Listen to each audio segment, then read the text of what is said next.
বাঁচানোর কেউ নাই। মা আয়েশা জিজ্ঞেস করলেন, ইয়া Rasulullah, don't they feel any শাই?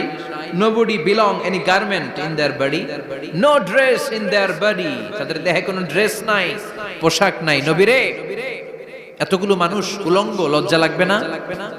বিশ্বনবী বললেন, আয়েশা তুমি লজ্জার চিন্তা করো, সেদিন বাবা ছেলেরে দেখে দৌড়ে পালাবে।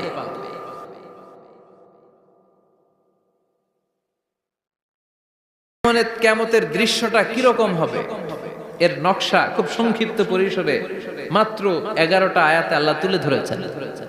আপনি মনোযোগ দিয়ে কানগুলো খরগোশের মতো খাড়া করে যদি কথাগুলো শুনেন, আপনার মনে হবে আপনি এখানে বসে কিয়ামত চোখে লাইভ দেখতেছেন। লাইভ আল্লাহ এমন ভাবে বলেছে, সুবহানাল্লাহ পড়েন।